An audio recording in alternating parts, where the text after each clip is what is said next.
안녕하세요. 김민석입니다. 8월 5일 화요일입니다. 오늘은 이제 암 얘기를 좀 할 텐데요. 최근에 이제 암 치료 성적이 많이 좋아져서요. 갑상선암이라든지 유방암이라든지 대장암이라든지 전립선암 이런 거는 걸리기는 꽤 많이 걸려도 사실 그 암으로 돌아가셨다는 얘기는 듣기가 좀 어려운데요. 암 치료 기술이 많이 발전했는데도 여전히 좀 사망률이 높은 암이 두 개 있습니다. 이제 하나는 췌장암이고요. 그건 아직도 좀 특효약이 없고, 폐암의 경우에는 그 표적 치료제가 있는 경우에는 그래도 좀 치료가 되는데요. 우리가 많이 걸리는 그 편평세포암이라는 건 여전히 좀 치료율이 떨어지고 있습니다. 이번에 이제 중국 연구진이 상당히 획기적인 그런 치료법을 발견을 해가지고요. 물론 이제 동물 실험 단계이긴 하지만 한번 소개해드리려고 합니다. 지친 면역세포에 에너지 주사를 놓다. 물리학이 뉴턴 역학에서 양자 역학으로 전환되었듯 암치료에도 패러다임 전환이 일어나고 있습니다. 최근 폐암 치료에서 주목받는 연구 하나가 발표되었습니다. 중국 연구진이 지친 면역세포에 에너지를 불어넣는 미토콘드리아 이식이라는 흥미로운 전략을 선보였습니다. 이 방법은 면역력을 회복시켜 종약을 더 효과적으로 공격할 수 있게 합니다. 폐암은 암 사망률 1위이고 이 중 85%가 비소세포 폐암입니다. 현재 표준 치료는 시스플라틴이라는 항암제입니다. 문제는 이 약이 암세포뿐 아니라 면역세포까지 지치게 만든다는 것입니다. 게다가 종양은 교묘하게 면역세포의 미토콘드리아를 훔쳐 에너지를 빼앗고 살아남는 데 써먹습니다. 그래서 항암제 치료는 한계가 있었고 면역항암제도 모든 환자에게 효과적인 것은 아니었습니다. 연구팀은 심장세포에서 건강한 미토콘드리아를 추출해 폐암 조직에 이식했습니다. 미토콘드리아 이식만으로는 암세포에 큰 영향을 주지 않았지만 시스플라틴과 함께 사용하자 놀라운 변화가 관찰되었습니다. 항암제의 효과가 배로 올라갔고 암세포의 성장이 억제되었으며 면역세포는 다시 활력을 되찾았습니다. 암세포는 더 이상 무산소 호흡에 의존하지 못하고 정상세포처럼 산소 호흡을 하도록 유도되었습니다. 무엇보다 흥미로운 점은 이식된 미토콘드리아가 T세포와 NK세포의 기능을 끌어올렸다는 것입니다. 에너지를 되찾은 면역세포는 다시 싸움을 시작했고 종양 내부로 깊숙이 침투했습니다. 이식된 미토콘드리아는 단순한 에너지 발전소가 아니라 암세포를 무장 해제시키고 면역세포를 재무장시켰습니다. 이 연구는 기존의 항암제 치료를 보완하고 면역 치료의 한계를 넘어서기 위한 새로운 시도입니다. 아직 동물 실험 단계지만 암의 에너지 전략을 바꾸는 접근법이 향후 다양한 암 치료에 확장될 전망입니다. 앞으로 미토콘드리아가 단지 세포 소기관이 아니라 치료의 핵심 파트너가 될지도 모르겠습니다. 네, 이번 연구진이 사용한 것은 미토콘드리아입니다. 미토콘드리아 제가 블로그에서 몇 번 말씀드린 것 같은데 세포 안에 있는 세포 소기관인데요. 하는 일은 이제 ATP를 만드는 공장입니다. 네, 암세포들은 이 미토콘드리아가 많이 필요하거든요. 에너지가 많이 필요하니까. 근데 이 미토콘드리아가 부족하면 옆에 있는 그 신경세포에서 미토콘드리아 뺏어온다는 것도 지난번에 말씀을 드렸는데요. 암세포가 이제 에너지가 부족하다 보니까 이 미토콘드리아가 잘 작동을 못하게 되거든요. 그렇게 되면 이제 주변이 산성 환경으로 바뀌면서 이제 저산소증 이제 이런 게 생기게 됩니다. 암세포 주변이 이렇게 저산소증 상태가 되면서 산성으로 바뀌면은요, 그 안으로 이제 면역세포가 들어가더라도 면역세포가 제대로 작용을 잘 못하고요. 암세포는 이런 독한 환경에서도 살아남을 수 있도록 암줄기세포라는 모양이 바뀌게 됩니다. 그래서 암줄기세포로 이렇게 변하게 되면 기존의 항암제라든지 방사선 치료 이런 거에 잘 듣지 않게 돼요. 이제 항암제를 쓰더라도 암이 잘 죽지 않는 기존 치료에 저항성이 있는 그런 암으로 변하게 되거든요. 그래서 암을 제대로 치료를 하려면 이렇게 줄기세포 모양을 띠는 암을 죽여야 되는데 그러려면 이제 산소를 많이 넣어주는 그런 고압산소 치료 같은 것도 유용할 수가 있고요. 이 연구진들은 거꾸로 여기다 미토콘드리아를 좀 넣어주면 암세포나 그 면역세포들이 이런 미토콘드리아를 가지고 서로 이제 왕성하게 에너지를 되찾으면 오히려 싸움이 되지 않을까? 이런 생각을 한 것 같습니다. 상당히 획기적인 생각인 것 같은데요. 이제 암세포한테 미토콘드리아를 준다는 거는 암세포를 더 활성화시킬 수 있는 게 아닐까 이렇게 생각을 할 수가 있는데 암세포에다가 미토콘드리아를 주니까 오히려 ATP를 많이 만들고 또 활성산소를 많이 만들어 갖고 결국은 이 종양 줄기세포 성격을 없애는 게 이제 중요하게 되고요. 그러다 보니까 기존의 항암제에 좀 반응을 잘 하게 되었다 그런 내용이고요. 암세포 주변이 이제 저산소증이나 산성 환경에서 벗어나게 되니까 우리 면역세포들도 많이 들어가서 암세포를 죽일 수가 있기 때문에 그 면역 항암제 효과도 올려줄 것으로 그렇게 기대가 됩니다. 암 환자들의 그 NK 세포를 꺼내서 배양을 해보면 좀 미토콘드리아들이 기능이 좀 떨어져 가지고요. 미토콘드리아가 기능이 떨어졌다는 건 좀 에너지가 없는 NK 세포라는 거거든요. 그래서 거기다 이제 미토콘드리아를 이식해서 넣어주면 그 치료가 잘 된다. 뭐 이런 거 연구하시는 분들이 많이 있었는데요.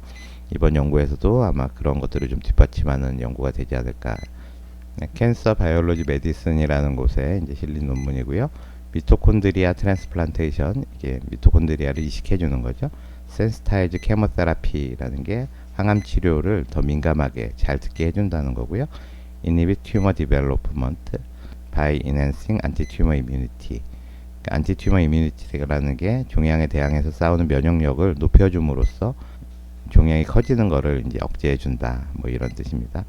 중국 그 연구진이고요. 이 그림은 이제 연구 디자인인데요. 첫 번째는 이제 컨트롤로 그러니까 쥐에다가 암세포를 그냥 심어놓고 쭉 23일 동안 키운 다음에 쥐를 잡는 거고요. 두 번째는 항암제를 주는 건데 시스플라틴이라는 거를 일주일에 2번씩 그렇게 주는 그룹이고요. 이제 3, 4, 5, 6은 여기다 이제 미토콘드리아를 주는 건데요. 이 위에 있는 두 개는 미토콘드리아를 그 시스테믹, 그러니까 정맥 주사로 전신에다 주는 겁니다. 첫 번째 그룹은 일주일에 한 번씩만 주는 거고요. 두 번째 그룹은 일주일에 2번씩, 그러니까 양을 2배로 주는 거죠. 그리고 다섯 번째, 여섯 번째는 미토콘드리아를 줄 때 전신 정맥으로도 주고요.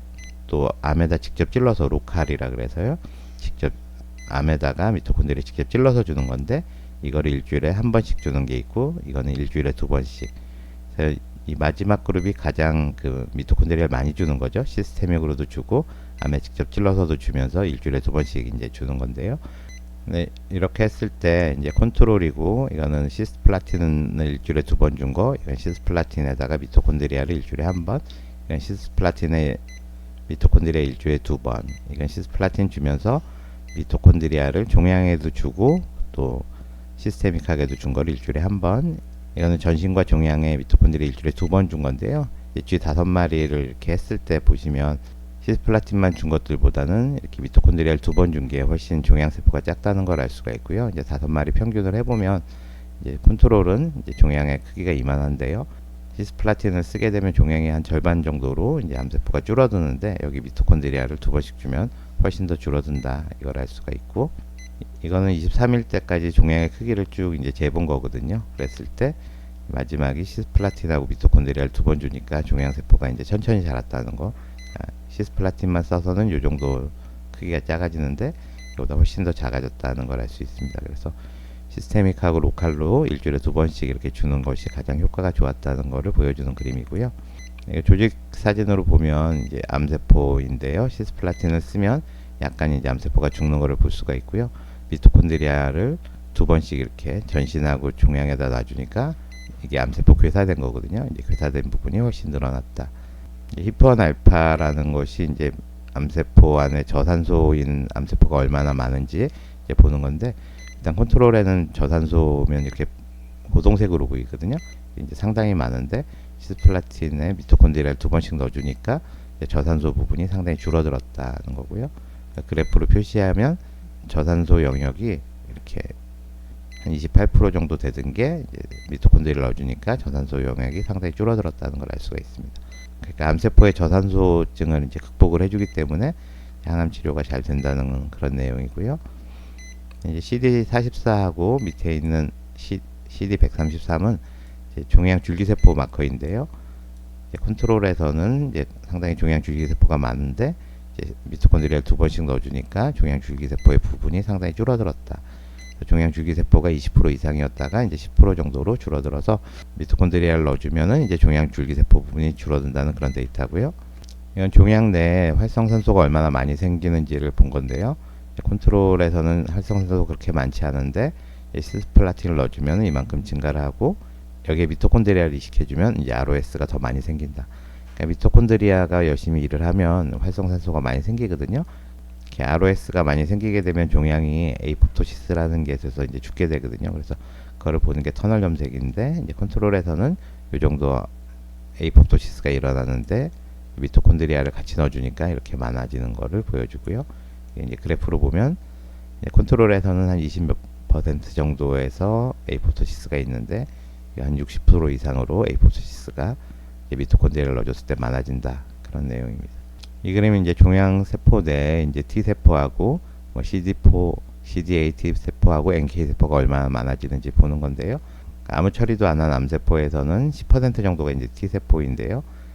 미토콘드리아 이식을 해주니까 그 종양 주변으로 T 세포가 한 18% 정도 이렇게 많아지는 걸 볼 수가 있고요. NK 세포도 종양 주변에 한 1% 이내로 있었는데 3% 이상으로 이제 미토콘드리아를 넣어줬을 때 크게 증가한다는 걸 보여줍니다. 여러 가지로 이제 복잡하게 데이터를 보여드렸는데요. 이제 시스플라틴이라는 항암제하고 미토콘드리아를 같이 넣어주면 이제 첫 번째 작용은 종양 주변에 그 저산소를 이렇게 극복을 해준다는 겁니다. 미토콘드리아가 열심히 일을 하다 보니까 이제 산소 소모량이 많아지지가 않기 때문에 저산소증이 극복이 되고, 이렇게 되면은 종양의 스템니스, 그러니까 줄기세포 모양을 띠는 종양이 이제 줄어들어서 항암제에 잘 치료가 된다는 거고요. 두 번째는 미토콘드리아 열심히 일을 하기 때문에 이제 ROS 활성산소가 많이 생기게 되고, 이 활성산소가 생기게 되면 미토콘드리아로부터 그 에이포토시스 세포 자멸사가 잘 일어난다, 그런 내용이고요. 마지막으로는 미토콘드리아 이식을 해주면 종양 주변에 T세포하고 NK세포가 많아져서 종양세포를 이렇게 면역세포가 죽일 수가 있다 하는 이 세 가지 메커니즘으로 미토콘드리아 치료가 앞으로 유명하게 될 수 있다는 겁니다. 그래서 우리 암세포 치료에서 지금 극복을 해야 되는 게 첫 번째가 이 줄기세포 모양을 띠는 그런 암인데, 이게 이제 저산소증에 의해 생기는 거거든요. 그래서 이걸 이제 극복을 해주는 거고, 또 하나는 이제 면역세포들이 찾아가더라도 이 주변이 그 산성 환경이고 저산소증 환경이라서 면역세포들이 종양을 만나도 잘 죽이지를 못했는데요. 면역세포의 힘을 빌려줄 뿐 아니라 종양 주변을 산성 환경과 저산소증 환경을 이제 해소를 해줌으로써 면역세포가 들어갔을 때 암세포를 잘 죽일 수 있기 때문에 지금 많이 사용하고 있는 그런 면역 항암제 내성을 극복할 수 있는 방안으로 이제 미토콘드리아 이식이라는 게 중요하게 작용하지 않을까 싶습니다.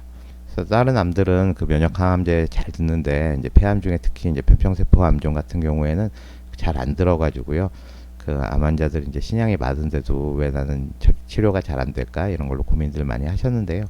그런 저산소증을 극복해서 그 종양 주변에 그 면역 환경을 그 좋게 하는 게 이제 핵심인 것 같거든요. 근데 거기에서 이제 물론 고압산소 치료도 있지만 지금 같은 이런 그 미토콘드리아 이식도 상당히 희망이 있어 보여가지고요. 앞으로 폐암 환자분들에게 좋은 희망이 되지 않을까 싶습니다. 미토콘드리아 이제 배양하고 이식하는 그런 기술이 빨리 좀 정착이 돼서 임상으로도 들어오고 또 많은 종양 환자들에게 좋은 성과가 있었으면 좋겠습니다. 그럼 전 내일 뵙겠습니다. 감사합니다.